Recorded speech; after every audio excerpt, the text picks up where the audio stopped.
ఘనంగా నిర్వహించినటువంటి స్థానిక శాసనసభ్యులు డాక్టర్ బలరామకృష్ణ గారికి, వేదికపై ఉన్న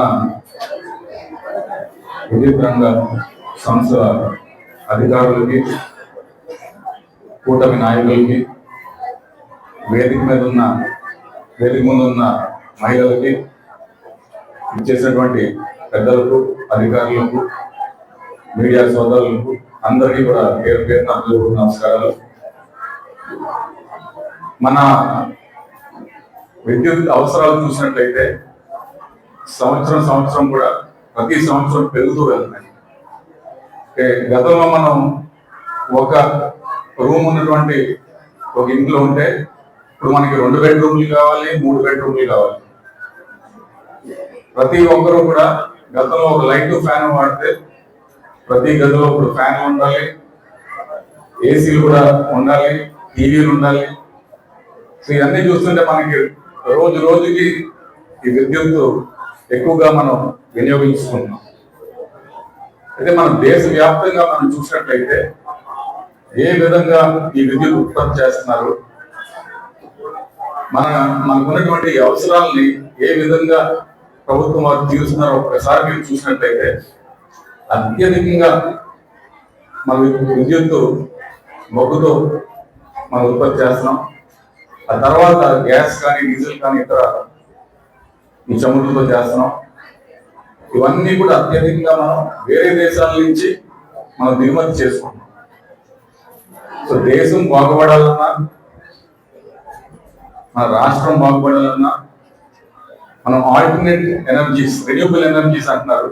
అంటే ఉదాహరణకి హైడల్ పవర్ కానీ, అంటే నీటి నుంచి తీసే విద్యుత్ కానీ, అలాగే విండ్ ఎనర్జీ, వాయువు నుంచి తీసే పవర్ కానీ, అదేవిధంగా సోలార్ ఎనర్జీ, ఈ మూడింటి మీద చాలా కాన్సన్ట్రేట్ చేస్తుంటే మోడీ గారి నేతృత్వంలో అటు కేంద్రంలో, ఇక్కడ మనకి చంద్రబాబు నాయుడు గారు కానివ్వండి, పవన్ కళ్యాణ్ గారు కానివ్వండి, అలాగే మన మంత్రి గారు గొడపాటి రవి గారు కానివ్వండి, వీరంతా కూడా మనసు పెట్టి ఏదైతే మనకి ఇప్పుడు ఇందాక ఎస్సీ గారు చెప్పారు, మన దేశంలో మొట్టమొదట ఎవరైతే 1 కోటి మంది ఉన్నారో వారికి వర్తిస్తుంది ఇదంతా సబ్సిడీ.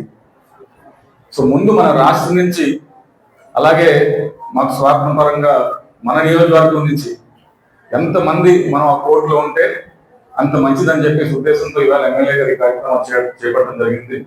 సో మీరంతా కూడా లబ్ధి పొందాలి ఈ స్కీమ్ నుంచి. సో ఇందాక అరటిపండు ఇలాగ తొక్క తీసి మా నోట్లో పెట్టినట్టు చెప్పారు మూర్తి గారు. అది సో వీరంతా మీరు ఒకసారి ఆ వివరాలన్నీ గుర్తునే లేదో ఒకసారి అడుగుతారు. అమ్మ, మన బిల్లులు 800 నుంచి 1000 రూపాయలు, 1500 లోపే ఉన్నాయని, ఇంకా ఎక్కువ ఉంటాయా? ఎక్కువ కూడా ఉంటాయి. సో మనకి 2గా అదే 1, 2, 3 ఈ వినియోగం బట్టి అన్ని యూనిట్ పెట్టుకుంటే ఒక యూనిట్ కి ఎంతమ్మా సబ్సిడీ ఇస్తున్నారు?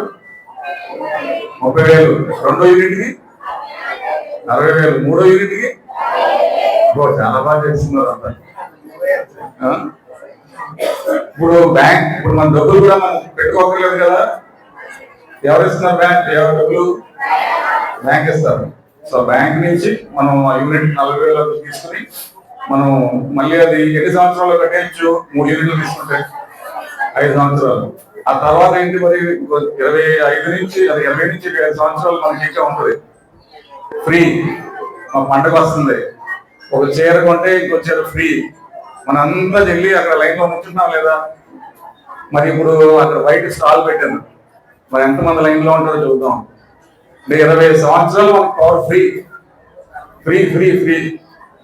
మళ్ళీ చెప్తున్నాం, మీకు 20 సంవత్సరాలు మనకు కరెంట్ బిల్ ఉండదు. ఈవేళ మీరు ఒక్క నిర్ణయం తీసుకుంటే ఇంకమ్మా మీ ఇంట్లో మీరే బిల్లు కడుతున్నారా, మీ ఆయనలో మీరు కడుతున్నారా? మీ మీదే పడుతుంది భారం అంతా మళ్ళీ. సో మీరు ఒక్కసారి మహిళలు ఎక్కువగా ఉన్నారు కాబట్టి మీరు ఆలోచించుకొని దయచేసి, అంటే ఇంకా ఇందాక మాకు చెప్పినట్టుగా పెద్దలు చెప్పారు, ఇక్కడ ఉన్న మహిళలు మీరంతా కూడా మిగతా వారికి స్ఫూర్తిదాయకంగా నిలవలసిన వారంతా ఉన్నారు ఇక్కడ. దయచేసి ఒక్కసారి ఆలోచించుకుని ముందు మీ ఇంటి పైన వేసుకుని ఆ తర్వాత పక్క కూడా మీరు ప్రోత్సహించాలని చెప్పేసి ప్రతి ఒక్కరిని కూడా కోరుకుంటూ సెలవు తీసుకున్నాను. Thank you.